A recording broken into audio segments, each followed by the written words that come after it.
ناظرین السلام علیکم۔ آج ہم پرویز مشرف کے بارے میں بات کریں گے کہ پرویز مشرف ایک نارمل فیملی سے بلانگ کرتے تھے اور وہ اچانک اتنے مالدار کیسے ہو گئے، ان کے اربوں ڈالرز کیسے ان کے اکاؤنٹ میں آ گئے، اتنی سرمایہ کاری انہوں نے کیسے کر لی، اپنے ذاتی عملہ کو ابھی تک ماہانہ تنخواہ کیسے دیتے ہیں، اور ابوظہبی میں ان کے بینک اکاؤنٹس کے اوپر ہم بات کریں گے۔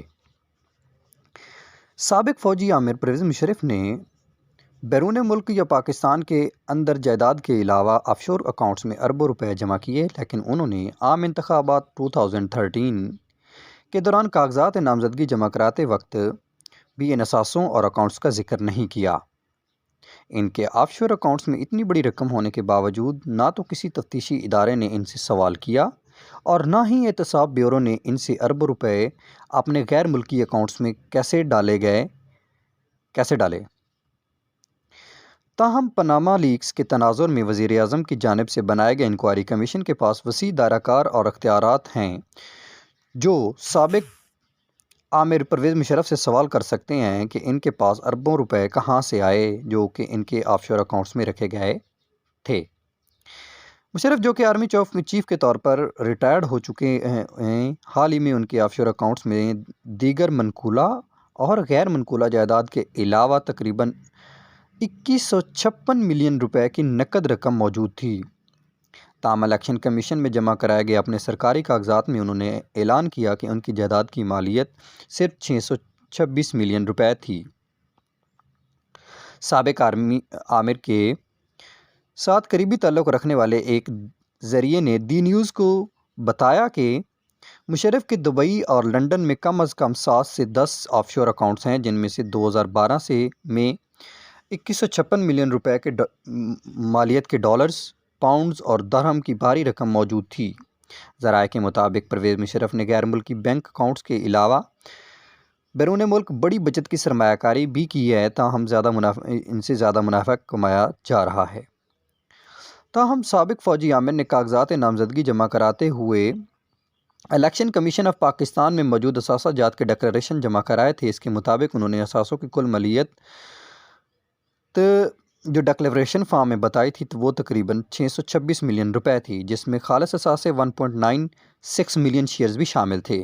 اپنی اہلیہ کے نام پر بینک الفلاح میں 170 تولے سونے کے زیورات، 60 لاکھ روپے کا فرنیچر اور 80 لاکھ روپے کا ذاتی خرچ شامل تھا۔ تاہم اس نے آف شور بینک اکاؤنٹس کو ایک طرف چھپاتے ہوئے ایک بھی آف شور غیر ملکی بینک اکاؤنٹ کا ذکر نہیں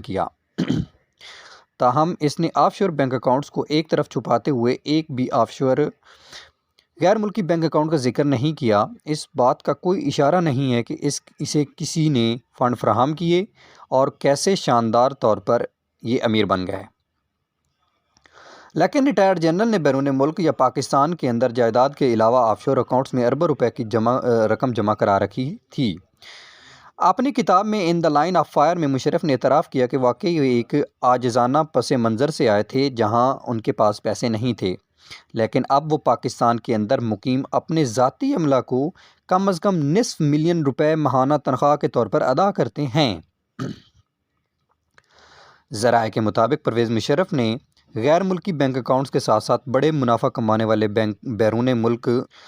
ذرائع کے مطابق پرویز مشرف نے غیر ملکی بینک اکاؤنٹس کے ساتھ ساتھ بڑے منافع کمانے کے لیے بیرون ملک بچتی سرمایہ کاری بھی کی۔ ذرائع نے بتایا ہے کہ دبئی میں صرف ان کا on line trading service MMA میں مشرف کے پاس پچھلے سال 145 ملین روپے تھے۔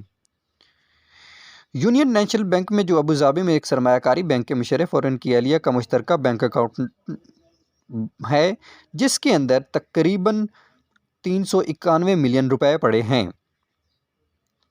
ان کا ایک اور bank account union national bank کے اندر ہے، جس کے اندر 48 ملین روپے تھے۔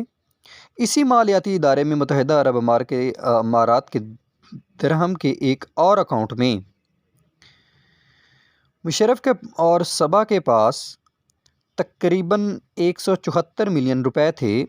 یونین نیشنل بینک میں چوتھے اکاؤنٹ کے اندر 184 ملین روپے تھے، پانچویں اکاؤنٹ کے اندر 728 ملین روپے تھے، اور چھٹے اکاؤنٹ میں 184، ساتویں اکاؤنٹ میں 184 اور آٹھویں اکاؤنٹ میں 118 ملین روپے شامل تھے۔ نواز شریف حکومت کے خلاف بغاوت کے بعد فوجی آمر کے طور پر اقتدار سنبھالنے کے لیے ابتدائی مہینوں میں جنرل مشرف نے اپنی دولت کو عام کیا، جس میں شاید ہی کوئی نقد رقم تھی، لیکن ملک کے مختلف حصوں میں صرف کچھ پلاٹ تھے۔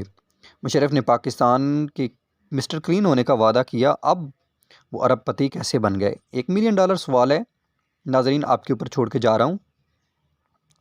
باقی اللہ پاک ان کی جو ہے وہ روح کو بخش دے، اللہ پاک ان کے اوپر ان کو جواہر رحمت میں جگہ عطا فرمائے، آمین ثم آمین۔